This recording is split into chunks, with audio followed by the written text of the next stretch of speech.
com a gerente de políticas públicas do Instituto de Manejo e Certificação Florestal e Agrícola, a Marina Guiot.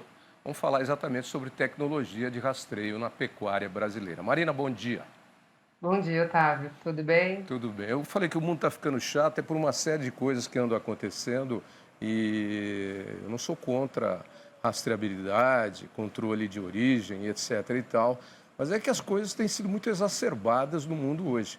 Foi dito aí na reportagem que o pessoal de lá não tem condições de suprir o que eles precisam de demanda. Então, a gente vê, na verdade, nessas medidas e em tantas outras que acontecem, uma verdadeira guerra comercial. Eu acho que tem que sim rastrear nosso rebanho, tem que controlar da origem. É uma mudança de paradigma, estamos em novos tempos. Agora, as coisas às vezes são muito radicais. Esse o problema. Eu queria que você me desse a sua opinião sobre isso para a gente falar de rastreabilidade, porque já começa com um problema. Nós temos mais boi no Brasil, estou falando só da carne, hein? Nós temos mais boi no Brasil do que gente. Segundo o IBGE, são 232 milhões de cabeças de gado. Tem gente que diz que é mais. E a população diminuiu. Ou será que teve gente que não prestou as suas informações ao censo, não recebeu o último censo do IBGE? Então vamos lá, começamos com o problema. É com você. Bom, Otávio, eu acho que eh, essa questão, né, tô com um pouco de retorno aqui, não sei se é no meu áudio, mas vamos lá. Eu acho que a rastreabilidade, nossa opinião aqui, é que é um caminho sem volta, né? Todas essas questões comerciais, de como essas regras vão se dar, tudo que essa matéria trouxe agora, né? O debate entre o Brasil e a União Europeia sobre como essa legislação vai ser implementada, passam por diversos aspectos, né? Aspectos comerciais, de relações diplomáticas, questões que são pertinentes. No entanto, a gente vive no momento uma crise climática, né? E os controles, né? A rastreabilidade, entender a conformidade das propriedades, apoiar os produtores que tenham alguma irregularidade, eventualmente, que voltem à regularidade, provendo incentivos, né? Criando condições para que a gente tenha uma transição de uma agropecuária que, em alguns casos, é impactante negativamente para o ambiente, que passe a ser impactante positivamente, passa pela necessidade de saber por onde os produtos passaram, né? A gente só consegue endereçar um problema, tratar um problema, quando a gente consegue identificar ele. Então, a rastreabilidade ela é um elemento chave, seja para, né, no caso da União Europeia, atender a uma demanda de mercado, mas muito mais do que isso, como um instrumento de gestão do próprio país, de dar suporte para os produtores transicionarem de uma agropecuária que pode e que em muitos casos tem alguma irregularidade ambiental com diferentes níveis de gravidade, para que isso transicione para um ambiente em que há plena regularidade. A gente sabe que os produtores precisam ser incluídos, que precisa de suporte, que precisa ter um processo aí que não é simplesmente a demanda sem nenhum tipo de apoio, mas sem dúvida a rastreabilidade é o primeiro ponto, porque é através da rastreabilidade que a gente consegue identificar onde está o problema, qual é o problema, que tratativa pode ser dada a ele, né? Eu gostei da sua posição ponderada. A gente precisa resolver as coisas por partes.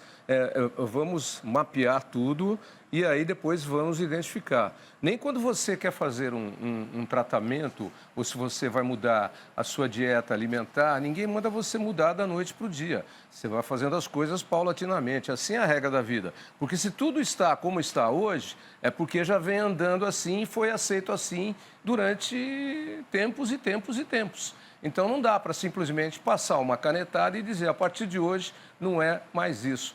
Mesmo porque isso custa dinheiro, custa fazer tudo isso e eu vou ter esse retorno depois na relação custo-benefício com o produto que eu vou entregar? Essa é a pergunta.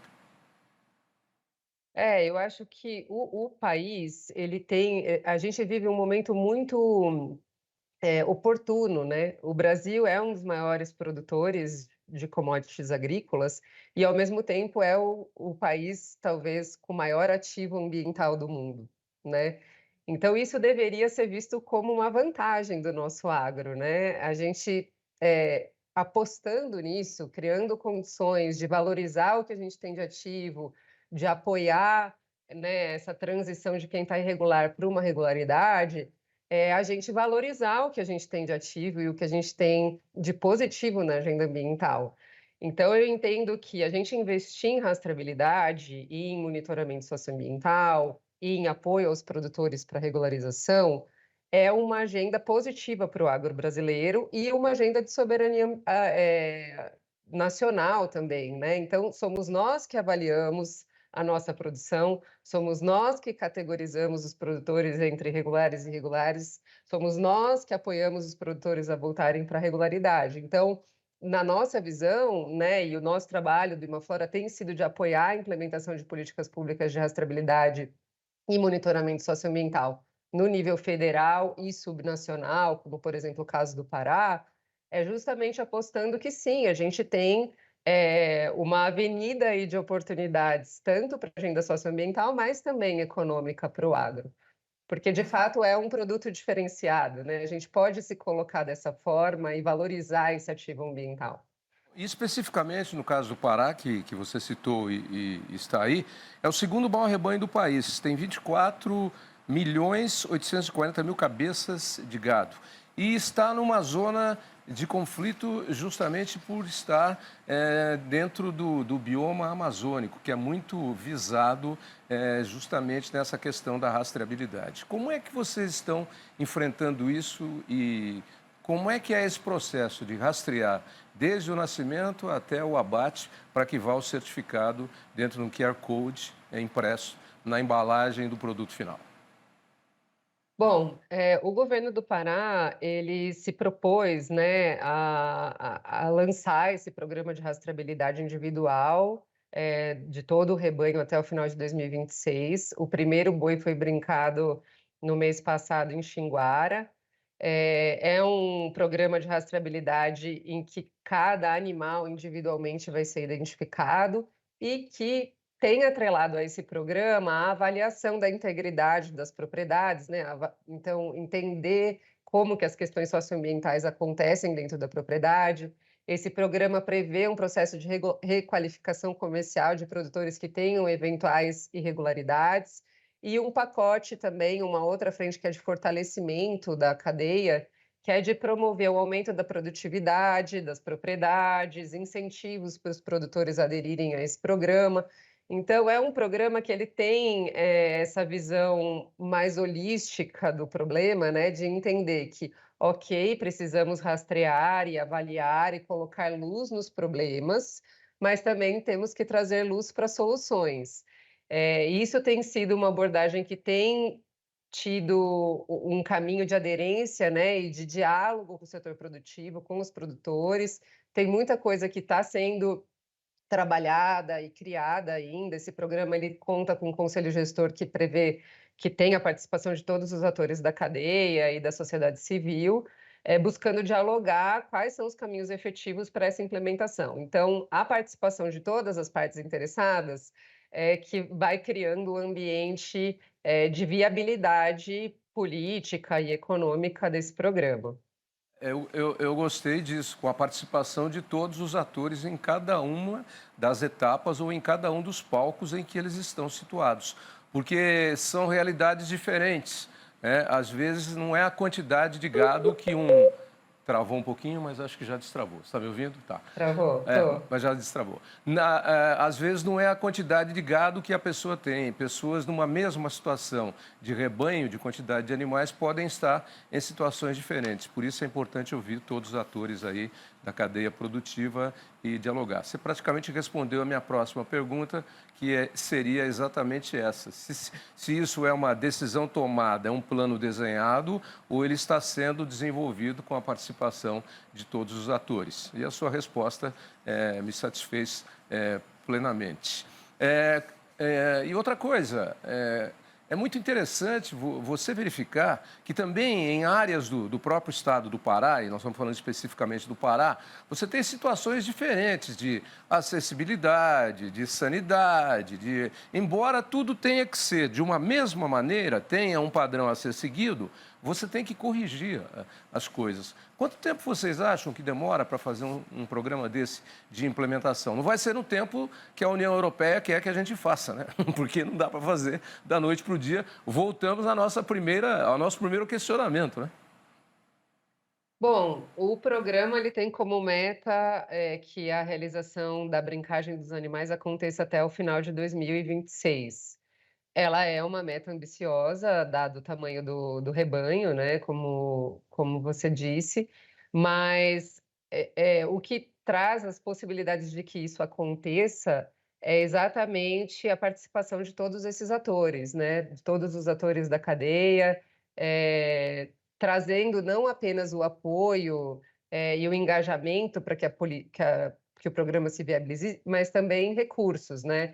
Então, tem o engajamento da indústria, de parceiros internacionais, apoiando o governo do Pará nessa implementação, porque é isso, é uma transição, é a implementação de um programa que envolve o engajamento de um número enorme de produtores, é caro, né? Não é só a brincagem que custa, né? A requalificação dos produtores que tenham irregularidades tem custo, né? Então, produtores que eventualmente tenham que recuperar áreas ou fazer algum processo jurídico de adequação do seu processo ali em relação às questões socioambientais. Então é um programa que exige o engajamento também de aporte financeiro para sua viabilização. A meta é 2026 e a gente acredita que com o empenho aí de todos os atores que têm parte e responsabilidade no problema, é possível que ela seja, alcançada. Você falou, tem que ter empenho financeiro também, porque existe um aumento de custos. É diferente de você soltar um boi um boi no pasto desde que ele nasce, deixar ele crescer e um dia lá, depois de 2 anos e meio, 2 anos, 3, dependendo, você colocar ele à venda para o abate. Você vai ter todo um custo, todo um controle, toda uma planilha de custos. Bem, o programa de vocês pretende abranger aí todo o rebanho do Pará, 28 milhões e algumas cabeças mais de gado aí. É o segundo maior rebanho do país. Você acha que um dia, aí eu estou fazendo futurologia, hein? Você que está na área, você acha que um dia a gente vai conseguir fazer esse rastreamento? Porque nós temos que fazer, porque a gente viu, a União Europeia está jogando pesado aí e o jogo vai ficar pesado cada vez mais. E não é só para boi, não é só para carne, é para tudo. Você acha que um dia a gente vai conseguir fazer esse rastreamento do rebanho brasileiro inteiro ou a gente vai fazer isso apenas para os produtos destinados a nichos de exportação que fazem as exigências ambientais? Qual é a sua opinião? Bom, para o Imaflora, que é uma organização voltada aos interesses coletivos, né, uma organização da sociedade civil, a gente entende que, a gente só vai conseguir desvincular a produção agropecuária de questões socioambientais, como desmatamento e violação dos direitos humanos, se a gente tiver políticas públicas universais, que abranjam toda a produção. Porque quando a gente foca apenas em atender o mercado, volumes específicos, o que a gente tem é o vazamento do problema para mercados menos exigentes. Então, a gente continua tendo uma boa parte da nossa produção vinculadas a problemas socioambientais. Uma vez que a gente tenha políticas públicas universais que abranjam toda a produção, com os suportes, com os incentivos necessários para que não haja exclusão, a gente consegue fazer essa transição da nossa agropecuária, hoje ainda muito vinculada a essas questões, para um outro cenário de desenvolvimento, em que os produtores que tenham passivos consigam se regularizar e que a gente consiga operar com ganhos econômicos, com vantagens competitivas, inclusive valorizando os nossos ativos ambientais, de forma que pare em pé, mas que não tenham esses vazamentos. Então, a nossa aposta é que o exemplo do Pará se expanda, né, então a gente acompanha também o que acontece no MAPA, a gente faz parte dos grupos de trabalho que discutem rastreabilidade lá no Ministério da Agricultura, né, essa conversa está avançada lá também, e a gente tem expectativa que em breve, se tenha esse compromisso, né, do Ministério em ter a rastreabilidade em todo o território nacional, no prazo adequado aí em relação às nossas metas também climáticas, para que a gente possa ter essa transição e apenas desfrutar, valorizar o nosso ativo ambiental. Mesmo porque estamos cuidando do nosso negócio. Não é? Sim. Exatamente. E se a regra do jogo passa a ser essa, a gente tem que se adaptar no tempo mais curto possível que for acertado, o que for conseguido. Marina, agradeço muito aí a sua participação e parabéns aí pelo trabalho. A Muito meta, obrigada. a meta é auspiciosa, mas eu acho que se trabalhar direito vai dar para conseguir aí, né?